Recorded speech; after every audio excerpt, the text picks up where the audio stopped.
এবং প্রতিনিয়ত জানিয়ে যাচ্ছি। এমত অবস্থায় আমার অনুরোধ, বিশেষ করে আগে আমার যাত্রী ভাইদের কাছে, যাত্রী বন্ধুদের কাছে, যাত্রী মায়েদের কাছে, যাত্রী ভাইদের কাছে অনুরোধ যে আপনারা আমাদের এই সংগঠনের সঙ্গে যুক্ত হন। যুক্ত হয়ে হয়তো আমাদের মধ্যে অনেকেই জানি না কোথায় কোনটা চাওয়া হলে কোথায় কোনটা চাইলে আমরা পাবো বা পেতে পারি। বিশেষভাবে লক্ষ্য প্রত্যেকটা যাত্রীর কাছে বলবো, আপনারা স্মরণ রাখবেন, আপনি যখন রেলে ওঠেন আপনি কিন্তু ভাড়া দিয়ে ওঠেন। এই ভাড়ার মধ্যে বিভিন্ন রকম সুযোগ সুবিধাগুলো আপনার রয়েছে, যেটার থেকে আমরা অনেকেই বঞ্চিত হচ্ছি, আমরা সবাই বঞ্চিত হচ্ছি। এই ব্যাপারে আমার প্রথম আপনাদের কাছে আবেদন যে আপনারা আসুন, আমাদের সংগঠনের সঙ্গে যুক্ত হন, আপনার সুচিন্তিত মতামত আমাদের সঙ্গে যোগাযোগ করুন, আমাদের সংগঠনের সদস্য হন, যাতে আমরা আমাদের এই দাবি দাবাগুলো মানে খুব কঠোরভাবে এবং কঠিনভাবে এবং যৌথভাবে দারুণভাবে কিনার করছি। একবার না হলে আরেকবার আমরা তাদের কাছে দাবি জানিয়ে আন্দোলনের মাধ্যমে যাতে আমরা সেটা আদায় করে নিয়ে আসতে পারি। কাজ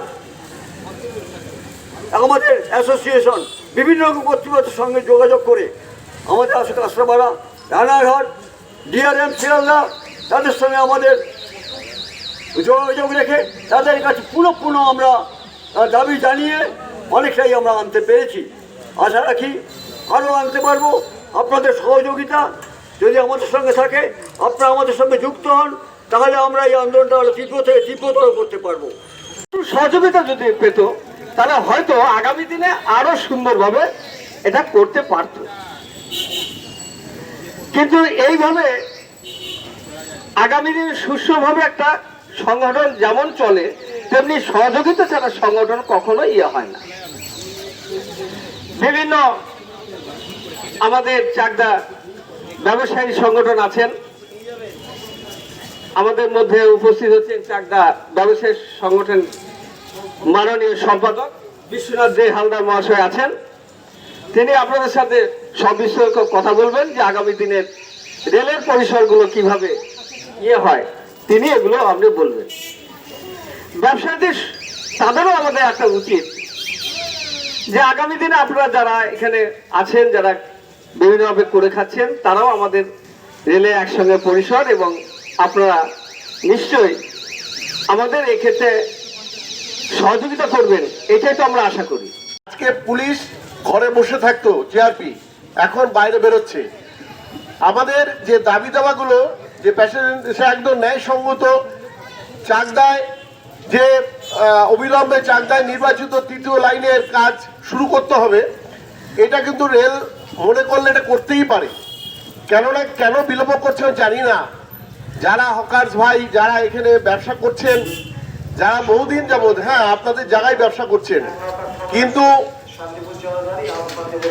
রাজ্য সরকার বলুন, আমাদের সেন্ট্রাল বলুন, প্রত্যেকেই চায় মানুষের পেটে লাথি না মেরে তাদের নিয়ে বিকল্প কিছু ভাবলেও কিন্তু হয়ে যায়। আমাদের এখানে আমরা ব্যবসায়ী সমিতির পক্ষ থেকে রেলের নেতৃত্বের সঙ্গে বসেছি, তারা বলেছে আমরা দেখছি, কিন্তু দেখছি করে আজকে কত বছর হয়ে গেল, কাজটা কিন্তু হচ্ছে না। এবং যাত্রী সাধারণ যাতে সুন্দরভাবে চলাফেরা করতে পারে। আমরা এইমাত্র যে বাথরুমটায় গেছিলাম, দেখলাম বাথরুম দিয়ে প্রচণ্ড দুর্গন্ধ বেরোচ্ছে। তাহলে আপনাদের প্রত্যেকের উচিত এই চাকদার রেলে যে আমাদের স্টেশন মাস্টার আছে, তার কাছে আমাদের একটা বুক আছে, তার কাছে একটা বুক আছে কি যে আমরা তার কাছে প্রতিবাদ জানালাম, তার কাছে বললাম যে আপনি চাকদার যে বাথরুমটা আছে একটু পরিষ্কার করার জন্য লোক আছে তো, তাদেরকে একটু বলুন এবং সবাই মিলে আপনারা এগিয়ে আসুন। আপনারাও বলুন, যাত্রীদের কাছে আমাদের একান্ত অনুরোধ, আপনারাও বলুন যে আমাদের এই যে আমরা টিকিট কাটছি, টিকিট কাটলে তো পয়সাটা আমরা দিচ্ছি তো, এবং প্রত্যেকের পয়সা নিয়েই তো আমাদের স্টেশনগুলো বা আমাদের এই সেন্ট্রাল বলেন, রাজ্য বলেন, আমাদের ট্যাক্স দিয়েই তো এইগুলো তৈরি হচ্ছে।